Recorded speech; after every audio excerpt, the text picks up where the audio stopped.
नमस्कार दोस्तों, आप सभी को बिसोई ट्रेड लाइव में स्वागत है।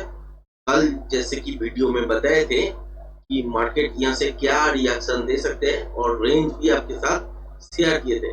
उस रेंज के हिसाब से देखिएगा तो बहुत बढ़िया मूवमेंट आज के दिन देखने को मिले अप साइड में। ठीक है, तो इसमें भी आपका जो अगर प्राइस एक्शन देखते हैं तो इंटरडे फ्रेश प्राइस एक्शन के हिसाब से ही ट्रेड बना, इस लेवल पे भी बना और यहाँ पे भी बना और इस लेवल से शॉर्ट भी करने को देखने को मिला। ये प्योर टेक्निकल है, इस नॉलेज को अगर आ जाते हैं तब ये सब ट्रेड कर सकते हैं, अगर नॉलेज नहीं है तो कर नहीं सकते। तो कल के लिए क्या प्लान रहेगा निफ्टी और बैंक निफ्टी में, यही डिस्कशन करने वाले हैं।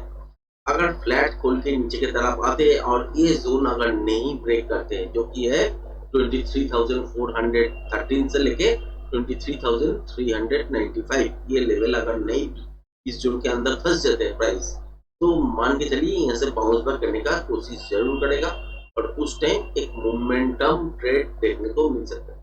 अगर हम लोग बातें करें कि कहाँ पे बाजार का रेंज हो सकता है ऊपर के साइड, ये जो जोन दिख रहा है आपको 23,413 से लेके 23,627, इस जोन के बीच में टारगेट बन सकते हैं और यहाँ से आहिस्ता करके वापस नीचे की तरफ जा सकते हैं। क्लियरली आप देखे ही होंगे कि पॉइंट जो मैंने यहाँ पे करे हैं इस स्विंग लो को, तो देखे ही होंगे कि पहला एक तो स्विंग लो था यहाँ पे, दूसरा था यहाँ पे, तीसरा था यहाँ पे। इस जोन को ख्याल रखिएगा, इस जोन के नीचे अगर गैप डाउन के साथ खोलते हैं, अगर चलने लगते हैं तभी नया सेलिंग प्रेशर एक्टिवेट होगा। अगर नहीं होता है तो मार्केट अगर नीचे की तरफ भी गिरते हैं तो यहाँ से भी बाई हो सकता है।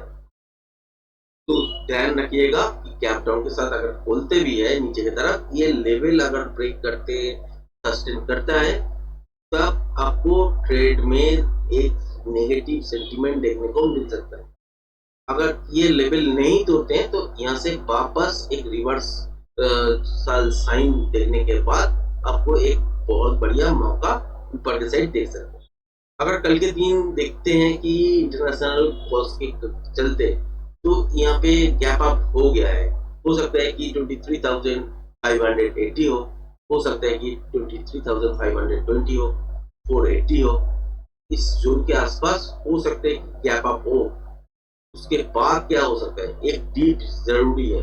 अगर डीप ले लेता है और ये स्विंग लो नहीं ब्रेक करता है जो कि है आपका 23,395, ये अगर ब्रेक नहीं करता है तो मान के चलिए यहाँ से वापस ऊपर के साइड कंटिन्यूएशन ट्रेड आप देखने वाले हैं और यहाँ से जो कैलकुलेशन होगा वो पैटर्न के हिसाब से पोजीशन लेवल सिलेक्ट होने के बाद टारगेट सेट होगा। ठीक है, अगर मान के चलिए गैप डाउन होते हैं और इस लेवल को ब्रेक करके चलने लगते हैं तो एक मोमेंटम जो बना रहेगा उसको छोड़ना है। मतलब कि समझ लीजिए कि गैप डाउन खोले यहाँ पे, उसके बाद नीचे की तरफ आए तो उसको से वॉच करना है।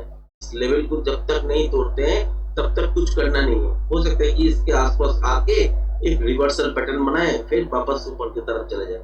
अगर रिवर्सल पैटर्न बनते हैं या रिवर्सल साइन मिलता है तो यहाँ से वापस ऊपर के साइड ट्रेड हो सकता है। अगर गैप डाउन खोलते हैं इस लेवल के नीचे तो मान के चलिए कि यहाँ से एक बाउंस बैक जरूरी है। बाउंस बैक के बाद दोबारा अगर इस लेवल को तोड़ते हैं तो यहाँ से सेल बनेगा। कंटिन्यूएशन पैटर्न अगर बनते हैं तो इसके हिसाब से नीचे की तरफ जो प्रोजेक्शन लेवल के हिसाब से टारगेट होगा वही एक्चुअल टारगेट बनेगा। अगर यहाँ पे ब्रेक करने के बाद भी अगर रिवर्सल पैटर्न बनाते हैं तो मार्केट में नॉइज आ जाएगा और यहाँ से आहिस्ता करके ऊपर की साइड आने चालू हो जाएगा। अगर गैप आपके साथ खोलते हैं तो यहाँ पे एक डीप बनता है, उसके बाद जो रिट्रेसमेंट होगा उसके हिसाब से आपको देखना पड़ेगा कि रिट्रेसमेंट जहाँ पे हो रहा है उसके हिसाब से कंटिन्यूएशन पैटर्न बन रहा है कि नहीं। अगर कंटिन्यूएशन पैटर्न बन रहा है तो आपको इस जोन को ब्रेक करने के बाद प्रोजेक्शन लेवल काउंट करना पड़ेगा, उसके हिसाब से टारगेट सेट होगा। अगर रिवर्सल पैटर्न यहाँ पे बन रहा है तो यहाँ से वापस ऊपर की साइड भाग जाएगा।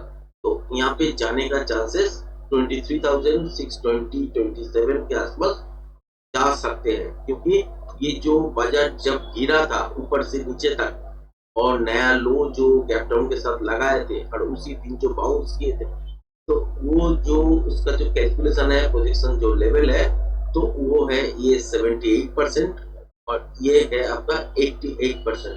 तो जो मूव ऊपर से नीचे तक गिरा था और यहाँ से जो बाउंस करके ऊपर तक अभी तक आए, तो ये 78% को क्रॉस कर चुका है और 88% ये है। ये एक जोन मान के चलिए, इसके बीच में कहीं पे भी मूवमेंट खत्म हो सकता है और ये भी हो सकता है कि इसके आसपास जाके खत्म हो, ये भी हो सकता है। तो ये जो जोन के अंदर चले आए, तो इस जोन को टारगेट करने के लिए मार्केट बार बार कोशिश करेगा कि ऊपर के साइड जाए। तो डीप अगर इस लेवल के नीचे बनता है तभी पॉसिबल है कि एक सेलिंग प्रेशर आए, अगर नहीं होता है ऐसा तो ऊपर के साइड जाने का ही चांसेस बनेगा।